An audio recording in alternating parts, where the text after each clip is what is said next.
Hello guys, this is रिया। स्वागत है आप सभी का एक और नए वीडियो में। और आज हम देखने वाले हैं 2003 में रिलीज हुई मूवी द बोन स्नैचर को। ये शुरू होती है और हम एक रिसर्च टीम को देखते हैं जिसमें क्लाइव हाफ और पोल थे। उन्होंने एक जगह के बारे में पता लगाया था और उन्हें लगता है कि वहाँ पर खजाना होगा। ये एक प्राइवेट कंपनी के लिए वहाँ काम कर रहे होते हैं और उनका काम रेगिस्तान में डायमंड को ढूंढना था। वो तीनों जिस जगह पर जाते हैं उन्हें वहाँ पर एक अंडे की शेप का बहुत बड़ा चट्टान दिखता है, जिसके ऊपर जब वो हथौड़ा मारते हैं तो वो टूट जाता है और एक क्रिएचर उसमें से निकलकर उन सबको मार देता है। अब हम शहर का सीन देखते हैं जहाँ एक लैब को दिखाया जाता है जहाँ डॉक्टर जैक, जो कि अपनी साथ ही साइंटिस्ट के साथ एक क्रू की मदद कर रहे हैं, जो एक रूम में फंसी थी और उस रूम का टेम्परेचर -100 डिग्री सेल्सियस पहुँचने वाला था, जिसे जैक अपनी सूझबूझ से काबू करके उस क्रू की जान बचा लेता है। उनका बॉस उनके पास आकर जैक को फील्ड पर जाकर कुछ ढूंढने का काम देता है। अगली सीन में हम देखते हैं कि जैक उसी रेगिस्तान में आया है जिसे हमने शुरुआत में देखा था। टैक्सी वाला जैक को उतार कर चला जाता है। उसी जगह एक बूढ़ा आदमी छोटी सी दुकान लगाए बैठा था। वो जैक को एक कोल्ड ड्रिंक कैन देता है। इस बंजर रेगिस्तान में उसे कोल्ड ड्रिंक मिलती है तो वो सोचता है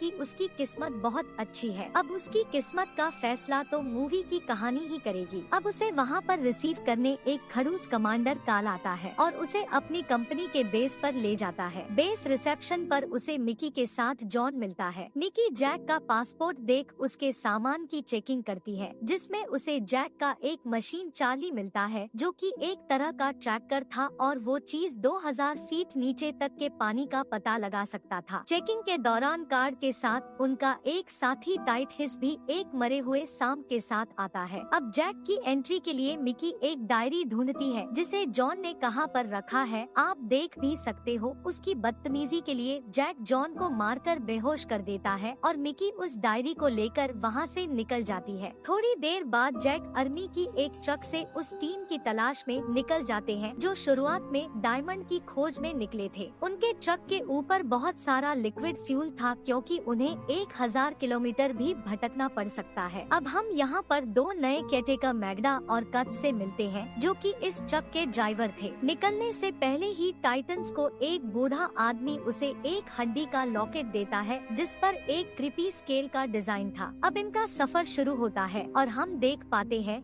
कि जैक मिकी की तरफ थोड़ा अट्रैक्ट हो रहा है। काफी देर उस रेगिस्तान में भटकने की बाद मिकी को पहले वाला ट्रक दिखता है। जब सब उस ट्रक के पास जाते हैं तो थोड़ी दूर पर उन्हें इंसान के दो कंकाल मिलते हैं। एक कंकाल के बगल में एक चाकू भी था जिसे देखकर काल समझ जाता है कि ये बॉडी पॉल की है। सबको डाउट हो रहा था कि इनकी मौत तो 6-7 घंटे पहले हुई होगी, तो इनकी बॉडी डिकम्पोज होकर कंकाल में कैसे बदल गई। मिकी इन्वेस्टिगेशन के लिए पुलिस बुलाने को बोलती है, पर काल का शक उस तीसरे बंदे पर था क्योंकि वहाँ बस 2 ही कंकाल थे, मतलब तीसरे वाले ने उन्हें मारा है। तभी उन्हें टाइटस आवाज देकर अपने पास बुलाता है जहाँ उन्हें पैरों के निशान मिलते हैं। वो सब उस पैरों के निशान के पीछे चल देते हैं। मैगडा वही ट्रक में थी। अब थोड़ा दूर आने के बाद उन्हें समझ आता है कि शुरुआत में उन्हें 2 पैरों के निशान मिले थे पर अब उन्हें 4 पैरों के निशान मिल रहे हैं। तभी जैक का मशीन डिप करने लगता है और सब उसी डायरेक्शन में बढ़ते हैं। वो सब एक शमशान जैसी जगह पर आते हैं जिसे देखकर हमें लगता है कि यहाँ काला जादू वगैरह होता है। टाइटस जैक को वहाँ की चीजों को छूने से भी मना करता है। अब कार्ड वापस उनके पास ट्रक लेकर आता है और वो अपने बेस की तरफ जाकर एक फोरेंसिक टीम को यहाँ पर भेजने की सोचते हैं। तभी उन्हें एक बॉडी का कंकाल मिलता है, मतलब वो तीसरा बंदा भी मारा गया, जिस पर कार्ल बहुत ज्यादा पैनिक हो रहा था क्योंकि उनके साथियों को किसी ने मार दिया। कार्ल उन्हें इस किलर की खोज में जाने को बोलता है पर मैगडा उसे मना कर देती है क्योंकि रात होने वाली थी, इसलिए वो सब रात वहीं गुजारते हैं। जैक को अपने साथ हुए इंसिडेंट याद आते हैं कि कैसे ना चाहते हुए भी वो यहाँ पर आ गया,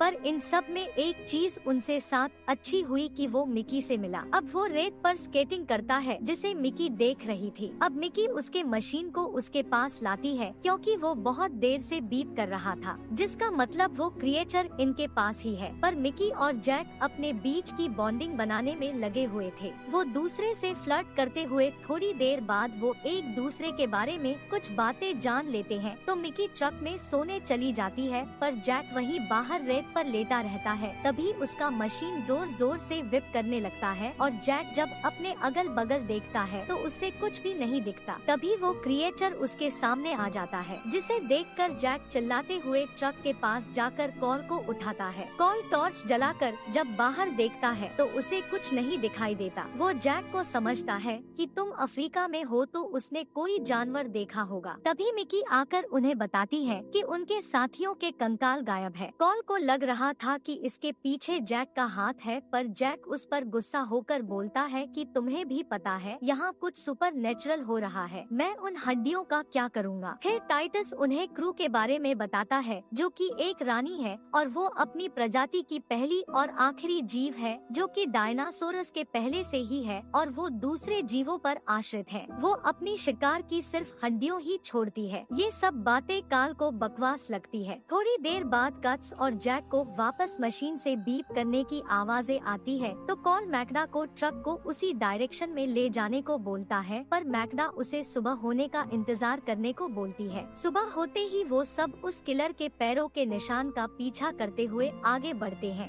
एक जगह आने पर वो सब उतरकर अगल बगल उस क्रिएचर को ढूंढने में लगते हैं तो क्रिएचर उन्हें एक जगह मिलता है। कॉल उसे स्नाइपर से शूट कर देता है और जब उसे गोली लगती है तो वो किसी कागज की राख की तरह बिखर जाता है। अब सब वहाँ जाकर देखते हैं तो उन्हें कुछ नहीं मिलता। कॉल भी शॉक था। उन्हें वहाँ अपनी साथियों के गायब हुई हड्डियाँ मिलती है, जिसे कॉल ट्रक में रख देता है। टाइटस जैक को बताता है कि उसके साथ ऐसा हादसा उसके जवानी में हुआ था, जब उसने अपने दोस्त की बॉडी के सिर्फ हड्डियों को देखा था। अब सब वहाँ से निकलने का फैसला करके जैसे ही ट्रक स्टार्ट करते हैं तो ट्रक में शॉर्ट सर्किट होने की वजह से थोड़ा आग लग जाती है, जिससे मैगडा काबू में कर लेती है। कैट्स उन्हें बताता है कि उसे इस ट्रक को बनाने में महीनों लग जाएंगे। अब वो सब रास्ता तो भटक ही गए थे और मिकी के रेडियो चेक करने पर उन्हें सिग्नल नहीं मिलता, तो वो सब वहीं रुकने का फैसला करते हैं और उनके पास से एक छोटा प्लेन गुजरता है, पर उसका ध्यान उन पर नहीं जाता। मैगडा जैक को समझाती है कि उनके पास पर्याप्त भोजन पानी है, तो वो 2 दिन में ही पैनिक सिचुएशन क्रिएट ना करे। अब उन्हें वहाँ रहते हुए काफी दिन हो चुके थे। एक रात गार्डिंग करने के लिए कॉल टाइटस को उठा वो अपनी स्लीपिंग बैग में सोने चला जाता है। तभी अचानक टाइटस को किसी के होने का एहसास होता है और हम देख पाते हैं कि वो क्रिएचर कैट्स के पास चला गया। जब टाइटस कैट्स को उठाने की कोशिश करता है तो वो देखता है कि उसकी एक साइड का फेस डिकम्पोज होकर कंकाल में बदल गया है। अब वो आवाज देकर काल और अपने दोस्तों को बुलाता है। उनके आने से पहले वो क्रिएचर टिनी पार्टिकल्स में बदल गया था। वो टाइटन्स को भी अपने शिकंजे में घेरने लगा था। तभी कॉल आकर उस स्लीपिंग बैग पर फायर करने लगता है। जैक और मिकी घायल टाइटस को ट्रक में ले जाते हैं। गोली मारने से उसको कुछ भी नहीं हो रहा था। वो क्रिएचर उनकी ओर बढ़ता ही जा रहा था। फिर कॉल पेट्रोल डालकर लाइटर जलाकर उसकी करीब आने का इंतजार कर रहा था। मैगडा उसे आग जलाने से मना करती है, पर कॉल का इरादा अटल था। पर जैक उन्हें बताता है कि वो क्रिएचर वापस जा रहा है। अब सब टाइटस को देखने लगते हैं। जैक ट्रक के चारों ओर पेट्रोल डालकर सबको सुरक्षित घेरे में कर देता है। तभी जैक देखता है कि उस क्रिएचर ने कैट्स के कंकाल में समाकर एक खौफनाक रूप ले लिया है। उसे देख काल उस पर हमला करता है तो वो क्रिएचर वहाँ से जाने लगता है। वहाँ जैक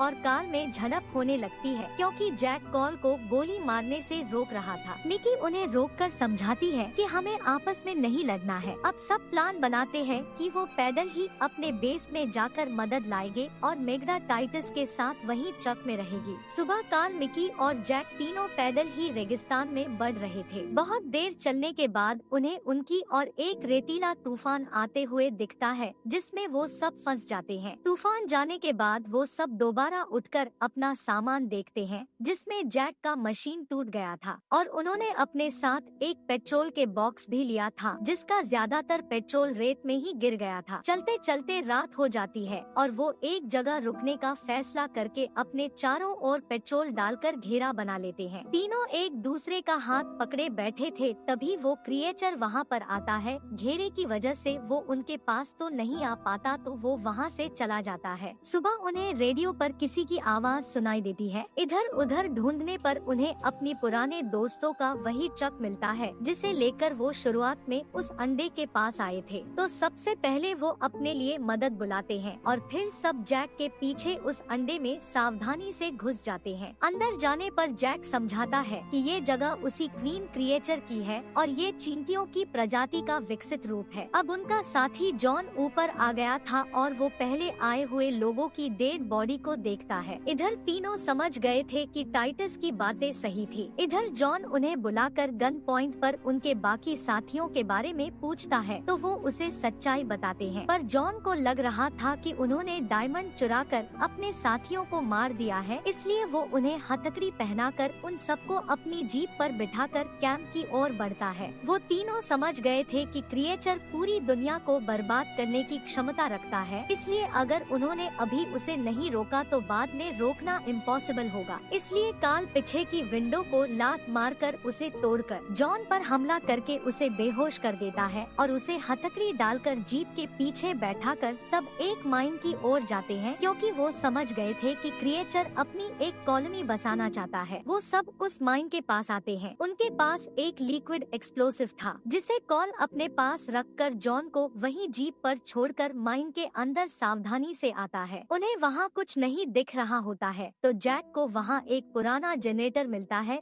जिसे वो चालू कर देता है। अब उस माइन में रोशनी तो आ गई थी और धीरे धीरे वो लोग माइन के अंदर जा रहे थे। हम देख पाते हैं कि उस क्रिएचर को भी उनके होने की खबर लग गई थी। कार्ल को देख वो उसकी ओर बढ़ने लगता है। उसे अकेले अंदर जाने से जैक और मिकी दोनों रोक रहे थे, पर वो नहीं रुकता, पर क्रिएचर उन पर हमला करके एक पिलर गिरा देता है। जैक उस क्रिएचर का ध्यान भटकाकर अपनी ओर भगाकर उसे एक गड्ढे में गिरा देता है। फिर मिकी कार्ल को उठा उस गड्ढे के पास आती है। कार्ल उसकी जान बचाने के लिए थैंक्स बोलता है। तभी वो क्रिएचर उसका पैर पकड़कर उसे गड्ढे में खींच लेता है। कार्ल के एक हाथ को उन दोनों ने पकड़ रखा था, पर कार्ल उनका हाथ छोड़कर उस लिक्विड एक्सप्लोसिव से क्रिएचर के साथ खुद को उड़ा देता है। जैक और मिकी एक्सप्लोसिव से बचते हुए माइन के एक हिस्से में आ जाते हैं, जहां उन्हें रानी का एक कोकून जैसी चीज दिखती है और जहां वो थे उस जगह को भी उस क्रिएटर ने घेर लिया था। तो उन्हें ये समझने में ज्यादा देर नहीं लगती कि वही कोकून उन सबका कंट्रोल है। जैक अपने दोस्तों को याद करके उन कोकून में चाकू मार देता है, जिससे वो अजीब क्रिएचर मार जाते हैं और माइन के क्लोज होने से पहले दोनों सही सलामत बाहर आ जाते हैं। तभी उन्हें सामने कुछ दिखता है, जिससे वो शॉक हो जाते हैं। मूवी के एंड में हम दोनों को बेस के बाहर टैक्सी का इंतजार करते हुए देखते हैं, जिसमें मिकी कुछ सामानों को रख कर वहाँ से चली जाती है और हम देख पाते हैं कि उसके सामान में रानी का एक कोकून था और ये मूवी यही एंड हो जाती है। अभी इसका पार्ट 2 तो नहीं आया है, तो हम कुछ नहीं कह सकते कि वो दोनों शो क्यों हुए। पार्ट 2 जैसे आएगा मैं एक्सप्लेन कर दूंगी। आपको मूवी कैसी लगी कमेंट करके जरूर बताएं। बाकी चैनल को सब्सक्राइब करके बेल आइकन जरूर दबाएं।